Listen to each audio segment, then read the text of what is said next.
Hello friends, welcome to my channel exam तैयारी। मैं आपको घर्षण जो चैप्टर है वो पढ़ा रही थी। मैंने फर्स्ट पार्ट में आप लोगों को बताया कि घर्षण क्या होता है और घर्षण किस तरह से काम करता है और किस तरह से वो हमारे लिए हानिकारक है और किस तरह से वो हमारे लिए हेल्पफुल है। ठीक है, तो अब हम देखेंगे कि घर्षण को बढ़ाना या घटाना किस तरह से कर सकते हैं। जैसे हमें घर्षण जो है, जहाँ पे ज़रूरत है कि हम घर्षण को बढ़ाएं अपने काम के लिए, तो हम किन चीज़ों का उपयोग करके हम घर्षण को बढ़ा सकते हैं और घर्षण को घटा सकते हैं। इंक्रीजिंग एंड रिड्यूसिंग फ्रैक्शन, किसी पृष्ठ को रुक्ष बनाकर घर्षण बढ़ाया जा सकता है। रुक्ष यानी कि रफ बना के। अब घर्षण क्या है, दो वस्तुओं के बीच में काम करता है ना।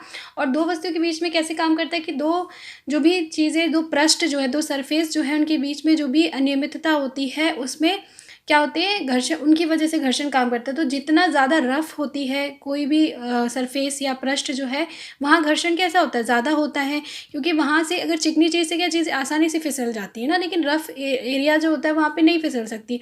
तो अगर हमें किसी पृष्ठ का जो घर्षण है उसमें उसको बढ़ाना है, तो हमें क्या करना का, वो एरिया कैसा होना चाहिए, रफ होना चाहिए। ठीक है, उसको रफ करना पड़ेगा। तो जैसे जूतों या चप्पल हो गए, वो क्या होते हैं, वो अगर चिकने हो जाते हैं, घिस जाते तो फिसल जाते, तो वो फिसले नहीं, इसलिए क्या किया जाता है कि उनमें हम डिज़ाइंस बनाते हैं, थोड़े गड्ढे गड्ढे जैसी डिज़ाइन बनाई जाती है ताकि क्या है, वो स्लिप ना हो। इसी तरह से वाहन के टायर हो गए, उनमें भी खांचे बनाई जाती हैं।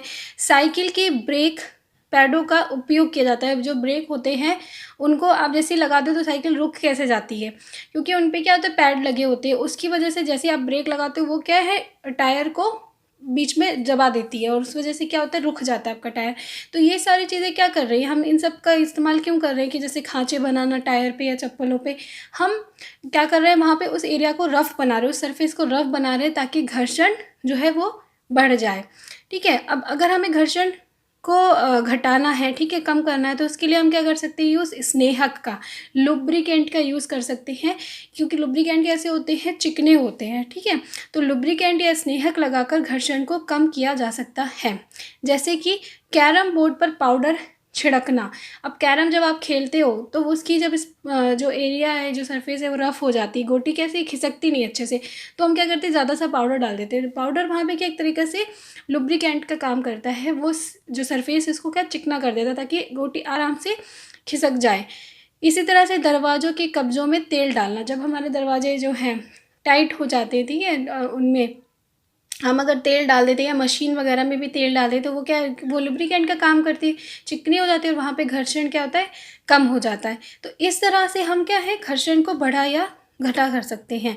अब एक इम्पॉर्टेंट बात है कि घर्षण कभी भी पूर्णतः समाप्त नहीं हो सकता। ये बात मैंने आपको बताई थी पहले फर्स्ट पार्ट में भी, कि चाहे कोई सरफेस देखने में आपको कितनी भी स्मूथ लगे, कितनी भी चिकनी लगे, लेकिन इसका ये मतलब नहीं है कि वहाँ पे क्या है, घर्षण ज़ीरो है, फ्रिक्शन जो है वो ज़ीरो है, ऐसा नहीं है।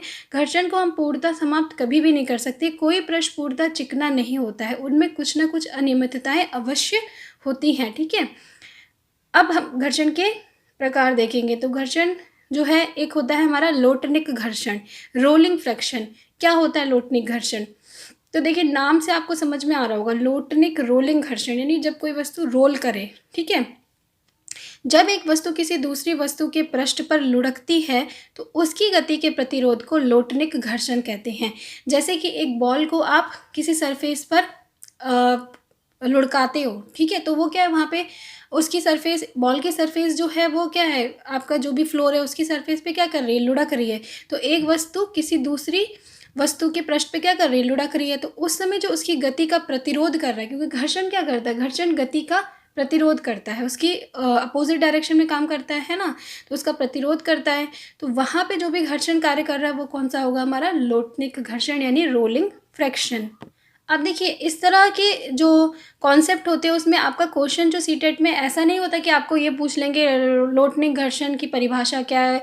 ये आपका एग्ज़ाम वैसा वाला रिटन एग्ज़ाम टाइप का तो है नहीं। आपसे क्या, आपकी डिटेल नॉलेज को देखा जाता है कि वो कॉन्सेप्ट आपके कितना क्लियर है। तो आपको एग्जाम्पल दिया जा सकता है कि ऐसी ऐसी कंडीशन है तो यहाँ पे कौन सा घर्षण काम कर रहा है। ठीक है, तो सिचुएशन आपको दी जाएगी ताकि वो आपको बस इस नॉलेज को चेक करते हैं कि आपका वो कॉन्सेप्ट कितना क्लियर है, आपको उसकी कितनी डेप्थ नॉलेज है। ठीक है, तो लोटन घर्षण कम कर देता है। लोटन यानी कि जो रोलिंग होता है वो क्या कर देता है, घूमना, यानी वस्तु जो भी लुढ़क लुढ़क के आ रही है तो वो लुढ़कना जो है वो घर्षण को कम कर देता है। ठीक है, किसी वस्तु को दूसरी वस्तु पर सरकने की तुलना में लोटन करना सदैव आसान होता है, कराना आसान होता है।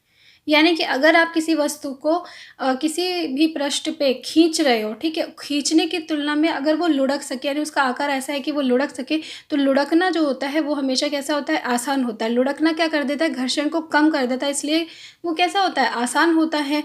अतः पहिया लगा सामान खींचना आसान होता है। इसलिए आपने देखा होगा, जैसे अगर मान ली ट्रॉली बैग्स होते हैं, ठीक है, आपको सिंपली ऐसे उनको खींचोगे तो आपको ज़्यादा ताकत लगानी पड़ेगी। लेकिन अगर हम उसमें पहिए लगा देते, जैसे आजकल क्या ट्रॉली बैग्स में, ठीक है, क्या लगा हुआ आता है, व्हील्स लगी हुई आती है, तो व्हील क्या कर रहे हैं, अब आपको उसको खींचने में आसानी दे रहे हैं। कैसे आसानी हो रही है, क्योंकि वहाँ पे व्हील जो है वो क्या कर दे, वो घर्षण को कम कर दे रहे हैं। ठीक है, तो ये भी क्वेश्चन आता है कि पहिए क्यों लगाए जाते हैं बैग्स में, उससे क्या है, तो वहाँ पे आपको याद रखना है कि वहाँ पे क्या हो रहा है, एक तरह से लोटन घर्षण काम कर रहा है और वो क्या होता है, घर्षण को कम कर देता है। लोटना यानी कि जो घूमना, रोलिंग जो है वो घर्षण को कम करती है।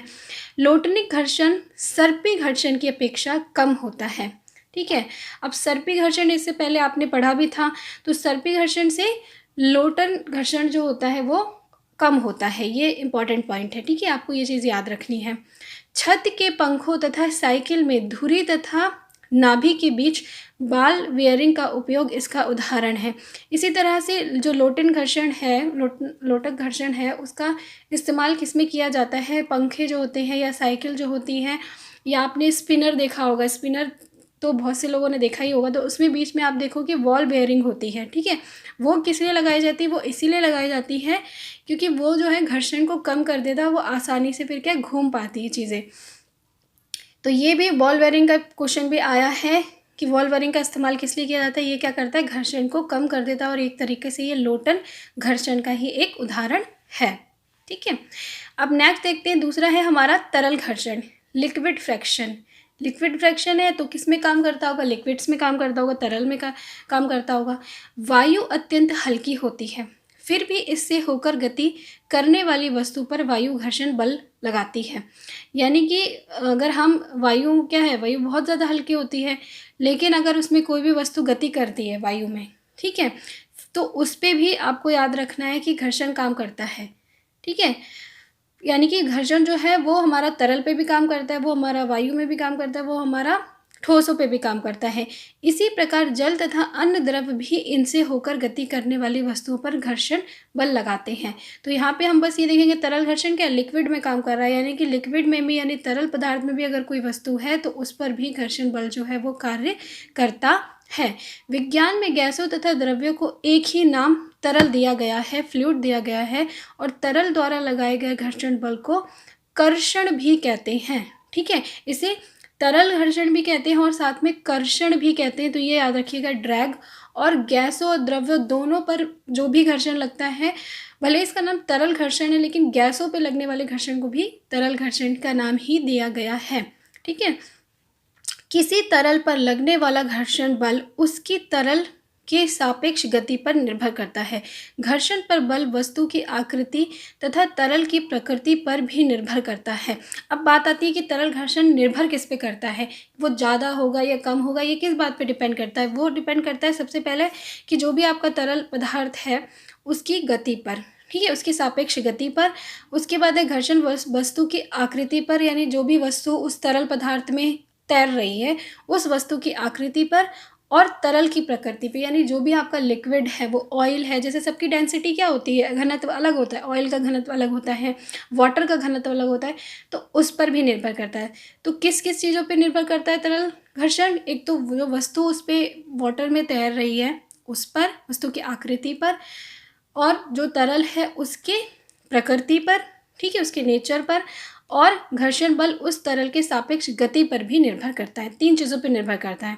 ठीक है, जैसे कि अगर कोई नाव चल रही है, ठीक है, तो नाव पे अलग तरह का घर्षण काम करता है, ठीक है। और अगर किसी पानी पे लकड़ी तैर रही है, उस पे उसका अलग घर्षण होगा, क्योंकि उस वस्तु की प्रकृति अलग है, ठीक है। जब कोई वस्तु किसी तरल से गति करती है तो उन्हें घर्षण बल पर पार पाना होता है, तभी तो वो गति कर पाएगी। कि घर्षण बल के क्या करना है उनको, उसके अपोजिट में काम करना, उसका प्रतिरोध करना है, ठीक है। नहीं तो वो तैर नहीं पाएगी अगर प्रतिरोध नहीं करेगी। तो पार पाना होता है, अतः घर्षण को कम से कम करने का प्रयास किया जाता है। तो पार कैसे पाएंगे, जब वो घर्षण को कम कर लेंगे तभी तो उसका प्रतिरोध कर पाएंगे और फिर वो वस्तु जो है उस पर तैर पाएगी।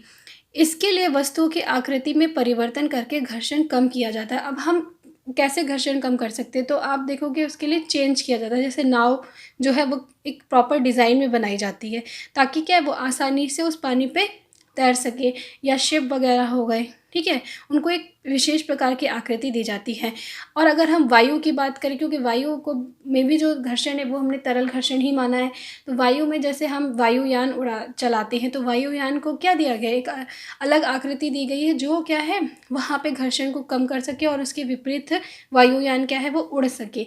तो उसका आइडिया जो है पक्षियों को देख कर आया कि पक्षी जो है वो किस तरह से पानी में तैरते चलते हैं, मछलियाँ किस तरह पानी में तैरती हैं, और पक्षी हवा में किस तरह से उड़ते, तो उसकी आकृति के आधार पे वायुयान को बनाया गया था, ठीक है। तो ये सब आइडिया किससे आया, देख के कि ये जो पक्षी हो गए वो किस तरह से उनका वहाँ पे उन पे भी तो घर्षण काम कर रहा है, तो वो किस तरह से उसका विरोध कर रहे हैं, ठीक है। तो ये था हमारा तरल घर्षण और लोटनिक घर्षण, और घर्षण जो है उसको हम किस तरह से बढ़ा या घटा सकते हैं। बस यही था हमारा चैप्टर घर्षण फ्रिक्शन। बहुत इंपॉर्टेंट चैप्टर है। देखिए एक चीज़ मैं आपको बता दूं, 8th क्लास के जितने भी चैप्टर है वो सभी बहुत इंपॉर्टेंट है, लेकिन उसमें क्या उसका जो बेसिक है, जो बेस है उन चैप्टर्स का, वो क्या आपको 7th 6th की क्लास में आपको बेस पढ़ना होगा। लेकिन आप अगर एग्ज़ाम के टाइम पर मैं बता दूँ कि 8th क्लास का आपको एक भी चैप्टर स्किप नहीं करना है, सारे चैप्टर्स जो है वो बहुत ज़्यादा इंपॉर्टेंट है। और ये चैप्टर भी बहुत इंपॉर्टेंट, आई होप अच्छे से आप लोगों को समझ में आ गया होगा। यहीं पे हमारा ये वीडियो समाप्त होता है। नेक्स्ट वीडियो में हम देखेंगे ध्वनि, साउंड चैप्टर, ठीक है। तो मिलती हूँ आपसे नेक्स्ट वीडियो में, तब तक के लिए बाय बाय।